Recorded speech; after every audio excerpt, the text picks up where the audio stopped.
कभी सोचा है कि एक माता पिता का अपने बच्चे के लिए जो प्यार होता है, क्या वो एक अरबों डॉलर की कंपनी खड़ी कर सकता है?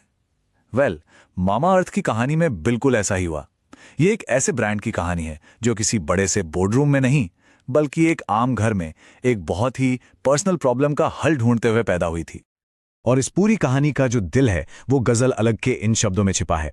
ये सिर्फ एक कंपनी शुरू करने की बात नहीं थी, ये एक माँ के दर्द का जवाब था जिसने उन्हें ये पक्का करने के लिए इंस्पायर किया कि जो उन्होंने झेला वो किसी और पेरेंट को ना झेलना पड़े। तो चलिए कहानी शुरू करते हैं। साल था 2016।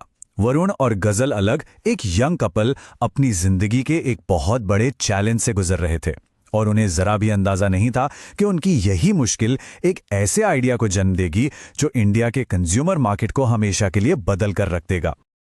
प्रॉब्लम वाकई दिल तोड़ने वाली थी। उनके बेटे अगस्त्य की स्किन इतनी ज्यादा सेंसिटिव थी कि इंडिया में मिलने वाला कोई भी बेबी प्रोडक्ट उसकी मदद नहीं कर पा रहा था, बल्कि वो तो उसकी तकलीफ को और बढ़ा रहे थे।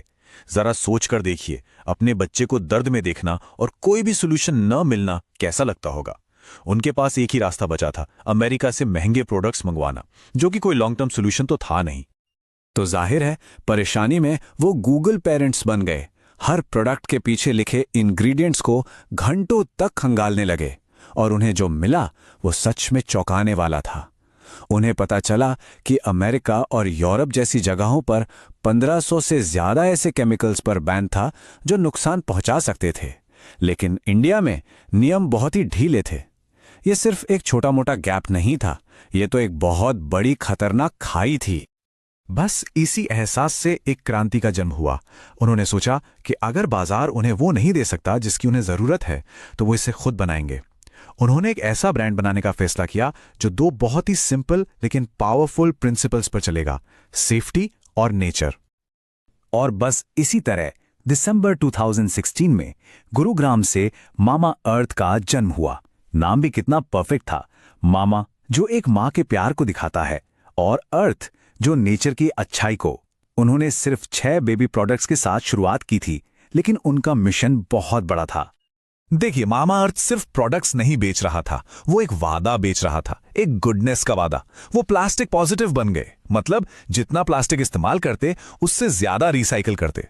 उन्होंने हर ऑर्डर के लिए एक पेड़ लगाना शुरू किया और हाँ, वो क्रूएल्टी फ्री थे, कभी भी जानवरों पर टेस्टिंग नहीं की। ये सिर्फ मार्केटिंग के लिए कही गई बातें नहीं थी, ये वो वैल्यूज थीं जिन्होंने आज के पढ़े लिखे जागरूक माता पिता के साथ एक गहरा कनेक्शन बनाया। लेकिन देखिए, एक बेहतरीन आइडिया और एक सफल बिजनेस, ये दो अलग अलग चीजें हैं। मामा अर्थ ने सिर्फ एक प्रॉब्लम सॉल्व नहीं की, बल्कि उन्होंने एक ऐसा शानदार बिजनेस मॉडल भी बनाया जिसने बड़ी बड़ी एफएमजीजी कंपनियों को भी सोचने पर मजबूर कर दिया। उनका पहला मास्टर स्ट्रोक, अपनी खुद की फैक्ट्री नहीं बनाना। इस एसेट लाइट मॉडल को अपनाकर वो फैक्ट्रीज बनाने के भारी भरकम खर्च से बच गए और उस पैसे को उन्होंने दो सबसे जरूरी चीजों में लगाया, अपने ब्रांड को बनाने में और ऐसे प्रोडक्ट्स बनाने में जो लोग सच में चाहते थे। ये एक ऐसा दाव था जिसने पूरा खेल ही बदल दिया। और ये थी उनकी दूसरी सुपर पावर, स्पीड। वो डेटा का इस्तेमाल करके ये पता लगाते थे कि लोग ऑनलाइन क्या ढूंढ रहे हैं। जैसे ही हेयर फॉल के लिए प्याज का रस ट्रेंड करने लगा, मामा अर्थ ने कुछ ही हफ्तों में एक अनियन शैम्पू लॉन्च कर दिया। इसी काम को करने में एक ट्रेडिशनल कंपनी को सालों लग जाते। मामा अर्थ बाजार की स्पीड से चल रहा था, किसी बोर्डरूम की स्पीड से नहीं। उनकी प्राइसिंग स्ट्रैटेजी भी उतनी ही स्मार्ट थी। न तो वो सबसे सस्ते थे और न ही सबसे महंगे। उन्होंने एक बिल्कुल सही जगह पकड़ी, जिसे कहते हैं मेस्टीज, यानी मास मार्केट और लग्जरी के बीच की जगह। इसका मतलब यह था कि अच्छी क्वालिटी वाले सेफ प्रोडक्ट्स अब सिर्फ अमीरों के लिए नहीं थे, वो हर किसी की पहुंच में थे। और इन सब का नतीजा कमाल का था। वो सिर्फ 4 सालों के अंदर 100 करोड़ रुपए के रेवेन्यू तक पहुंच गए। ऐसा करने वाले वो सबसे तेज भारतीय ब्रांड्स में से एक बन गए। ये सिर्फ ग्रोथ नहीं थी, ये एक तरह का धमाका था। पर वो सिर्फ बेबी प्रोडक्ट्स पर ही नहीं रुके। मामा अर्थ की सफलता तो बस एक शुरुआत थी। अपनी parent company Honasa consumer limited के अंडर उन्होंने कुछ और बड़ा बनाने का सोचा, एक पूरा का पूरा ब्यूटी और पर्सनल केयर एम्पायर। उनकी स्ट्रैटेजी सिंपल लेकिन बहुत ब्रिलियंट थी। जिस परिवार का भरोसा उन्होंने जीता था, वो उसी के साथ बड़े हुए। उन्होंने बच्चों के प्रोडक्ट से शुरुआत की, फिर धीरे धीरे मदर्स के लिए प्रोडक्ट्स लाए और आखिर में पूरी फैमिली के लिए सॉल्यूशंस देने लगे। उन्होंने हाउस ऑफ ब्रांड्स का तरीका अपनाया। मामाअर्थ के अलावा उन्होंने अलग अलग जरूरतों को पूरा करने के लिए द डोमाको, एक्वालॉजिका और डॉक्टर शेड्स जैसे ब्रांड्स बनाए और खरीदे। मतलब एक ही ब्रांड से हर किसी को खुश करने की कोशिश करने के बजाय उन्होंने अलग अलग कस्टमर्स के लिए सही सॉल्यूशंस बनाए। और हाँ, एक असली नेशनल प्लेयर बनने के लिए उन्हें अपने ऑनलाइन होने की जड़ों से आगे बढ़ना था। प्रोजेक्ट नीव के साथ वो बड़े पैमाने पर ऑफलाइन गए। आज की तारीख में वो पूरे भारत में 1.8 लाख से ज्यादा रिटेल स्टोर्स में मौजूद हैं, जो किसी ऑनलाइन फर्स्ट ब्रांड के लिए एक बहुत बड़ी छलांग है। लेकिन कहते हैं ना, आप जितना ऊपर चढ़ते हैं उतना ही मुश्किल होता है। अपनी इस जबरदस्त कामयाबी और 2023 के आईपीओ के बाद कंपनी ने खुद को कुछ गंभीर मुश्किलों का सामना करते हुए पाया।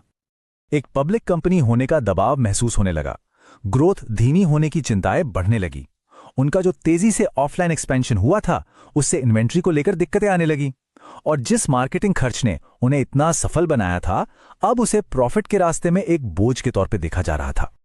बाजार का रिएक्शन बहुत तेज था। 2024 के अंत तक उनके शेयर की कीमत 40% से भी ज्यादा गिर चुकी थी। उन्होंने अपना वो प्रतिष्ठित यूनिकॉर्न स्टेटस भी खो दिया। मतलब अब वो $1 बिलियन से ज्यादा की वैल्यू वाली प्राइवेट कंपनी नहीं रही थी। ऐसा लग रहा था जैसे जादू फीका पड़ रहा हो। और ये सवाल हमें वापस इस कहानी के दिल में ले आता है। एक ब्रांड जो माता पिता के प्यार और सच्चाई पर बना था, क्या वो पब्लिक मार्केट्स के ठंडे और मुश्किल दबावों को झेल सकता है? क्या मामाअर्थ का जादू बना रह सकता है? खैर, ये तो सिर्फ वक्त ही बताएगा। चैनल पर नए हो तो लाइक करें, कमेंट करें और सब्सक्राइब करें, ताकि मुझे मोटिवेशन मिलता रहे वीडियो बनाने का।